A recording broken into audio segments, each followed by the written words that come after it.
let's read it, because I also will hear. Item number 10, discussion and possible action regarding excess hotel occupancy tax receipts.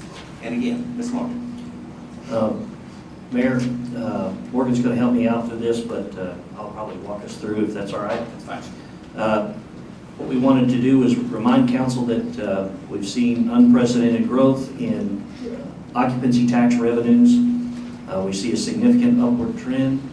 We're not ready to bet the farm that this is a long-term trend, and we're not ready to make commitments even in the short term to utilize all that money. We think we want to be smart about how we use that money, and that means that as staff, we're going to make an estimate of what excess revenue exists, and then ask for council input on what's the best use of those funds.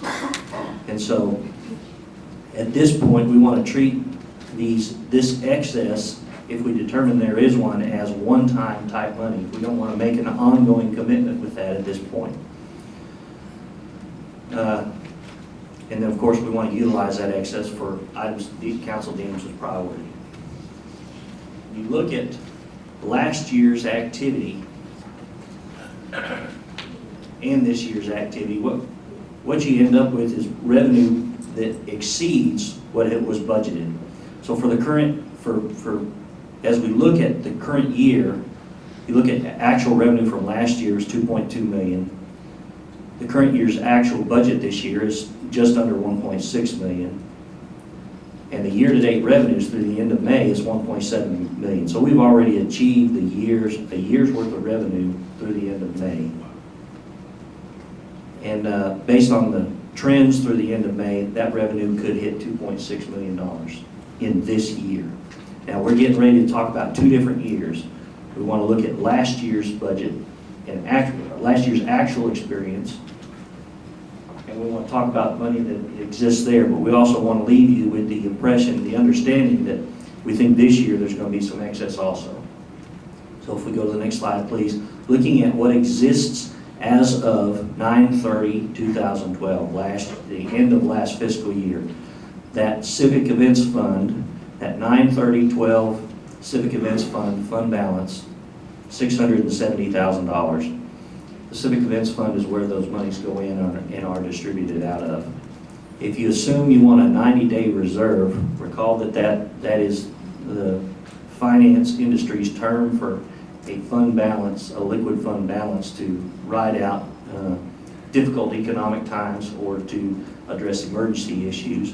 They express that in number of days of expenditures. So a 90-day reserve of fund balance would be approximately $505,000, which would leave a surplus of approximately $164,000. Plus, in our contract renewal with the CVB, they also, because the revenues were up last year, they received more revenue in that old ordinance than they needed to cover the budget that they had. So they're going to return to us approximately $300,000. It's a little over that, but I think it's 300 is a safe number. And so when you add that to what we have just declared as a surplus, you have approximately $464,000 that we're saying might be available to council to allocate to one-time projects. Now that's as of 9/30. That doesn't include this year's activity also. So this is cash in hand. This is not a projection. This is cash in hand, with the exception of the $300,000 from the CVB, but they have that booked as a liability. They booked it as a liability during their audit. Michael, when do we get that 300 back? They're ready to write us a check at any point, and so the CVB, we'll hear in a minute, was involved in our discussion of what we think priorities are for this occupancy tax money. And depending on how those discussions go, we may say, keep this money and do this project, or send us the money back. We'll issue you a check for the money for the project. But this is the amount we're saying is surplus based on current operating standards in the Civic Events Fund, and could be made available by council for projects that council thinks are priorities. Now, before we move on, I think it'd be an appropriate question to ask, staff, how far do you want us to go today? we don't have to take any action on this today. Our intent is to, we've had part of this discussion before with the other council. Our intent today is to inform and allow council to begin thinking about this possible excess, to begin formulating questions or opinions in your minds about what the priorities might be, what you might see as worthy projects, and so and to form a basis for further discussions if necessary. So, Mr. Mayor, I do have one question. Yes, sir. Morgan, can you go back one slide? Michael, the 2.6 million, is that in addition to the year-to-date revenues? no, sir, that would be where the year-to-date could end up. So, in this example, we are likely, if the trend continues, we're likely to collect another $860,000 on top of that 1.739. Okay. Can we possibly use that money for, what projects can we not use it for? Perfect example is the Fairmont Cemetery that we've talked about, that we own as a city, and we need to invest money back into that project to get it going. Can you possibly use that money for that? Good question. The principle associated, it's controlled by state law, and the principle associated with it, the underlying principle is heads in beds. So if an event or an activity or a facility contributes toward the placement or the generation of heads in beds, generally, it's something we can look further into. There are some more particulars associated with it, but Yeah, It's free trials. well, you have a- I mean, that's it. You have a funeral, you have people come in from out of town. we would certainly be willing to look into that if you wanted us to. I'm But not Michael? interested in, as I stated with the last group, I'm not interested in jumping in there and spending any of it other than something that we, like Mr. Fleming just mentioned, the funds are needed to support the cemetery. And, I would be willing to spend it on that because it's needed and it's going to make more money in the future. Other than that, I'm in no hurry to spend money that projected that we're going to get in excesses I want to hold on to. Anyone else? Yes, I agree with Charlotte 100% completely, and, but I would like to see the language, the legal language that says what we can use this for and not just have some examples. That doesn't inform me to the extent I want to be informed, so I know you can get that for us, Michael. Yes, sir. This is a good conversation. What we wanted today, if you look at our list today, you see we've got a few items checked off there. Today's discussion was concept. We have some excess. We think there are some needs out there, and we think the excess and the needs could be matched up. We do want to have a schedule, have a discussion where we cover what the legal restrictions are and find out exactly from a legal standpoint what our opportunities are. And then once we identify, once council identifies what its priorities are and the pace and the phasing associated with some of these projects, we'll need to come back and amend our budget to allow those expenditures to occur. So I think at this point what I'm hearing is our next step formally is we want to know legally what our options are. We want to provide that information to council and have further this discussion down the road. That's correct. Okay? Thank you, sir. Don? As far as the list goes, Morgan, can you move us into that, please? it's a good list.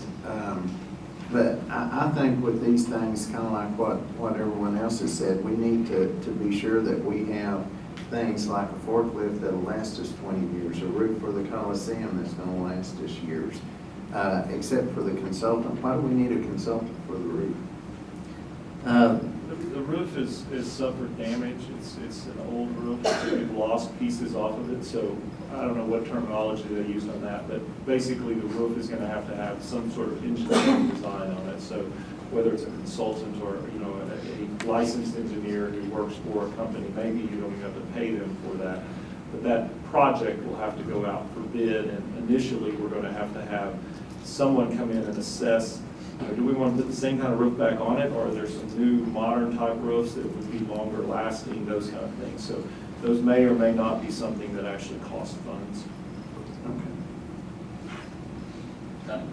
I was just going to ask on that list right there, what are the asterisks? I think it's important to note that for a couple of these items, we're actually leveraging our dollars. There are other funding sources available. So what the asterisk means is that is not the complete project cost.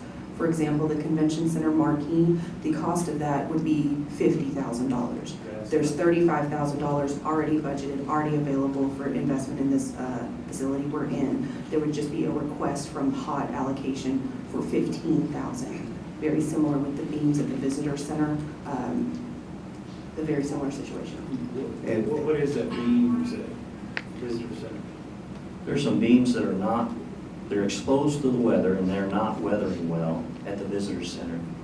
And as I recall, it's going to be approximately $80,000. $60,000 to $80,000. And the chamber, I believe, is coming up with some cash, and the Health Foundation.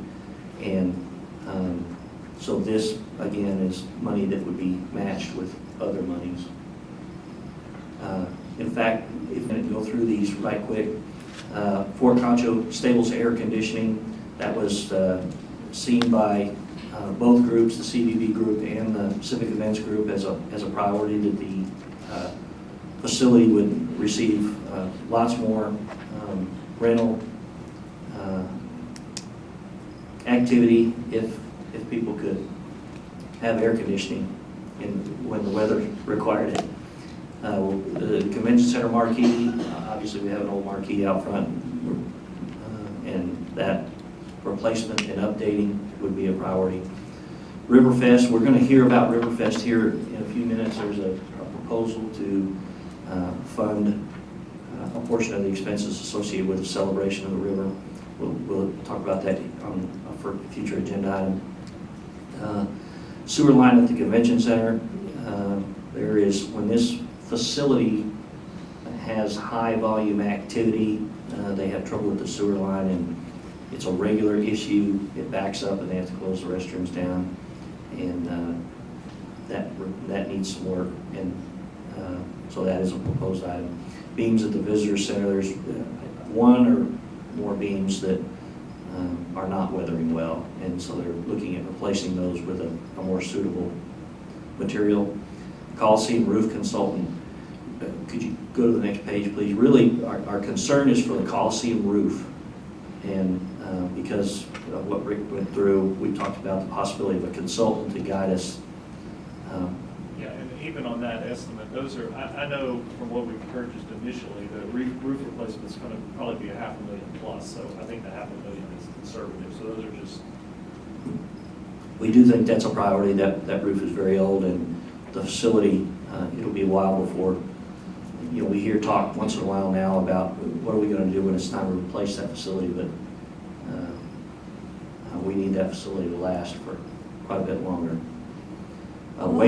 These items are maintenance. Are we not doing routine maintenance through the year, such as a flushing and cleaning of the sewer lines, especially in tree-riddled areas around here? I mean, Most of our facilities, as council's pretty aware, have not received, in my opinion, adequate budgeting for maintenance. And that has been one of the priorities that council set before us, prior councils, as we bring new facilities or renovated facilities online as it starts to try. So my recommendation on these has been, one, also Civic Events, for instance, look at their budget as the CVB did, and make sure that their budget that they bring forward then is adequate to help starting to do some of the maintenance items that I think council and Charlotte has been a fan of that as set as a priority. So some of these, like the roof, are ones that should have been looked at years ago, but there hasn't been funding in place for those things to happen. They've been on the capital list of needs, but there hasn't been a funding source identified. So this is a potential funding source for those capital items that have been listed for several years in some cases. I don't see the railroad building roof. That's happening today, It is being replaced today? but not the whole roof, they're putting the tiles on. Thank you. Ms. Farmer, we are glad to hear you talk about setting money aside for roofing. We started some of that discussion last year during budget about beginning to adopt more of a save more upfront, borrow less as we do the project. And we'd like to continue that discussion. And so we I welcome. don't have a problem spending our newfound monies on maintenance items in our streets and roofs that we've had to defer because of no money.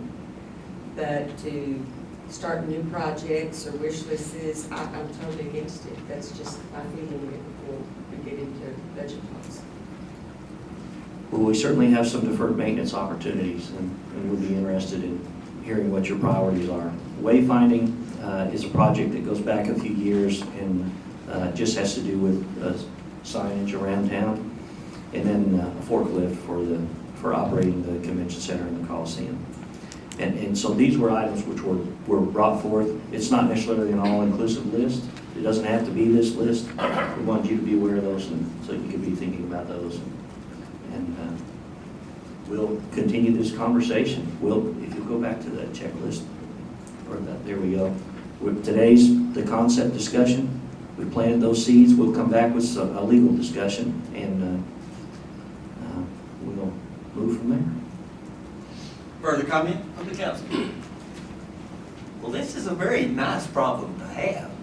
It's not as in past years, but I've always said we need a savings account, so I don't spend everything we get. I'd like to put some of it back because we don't know what the future holds. So, Mr. Mayor? yes, sir. Quick question.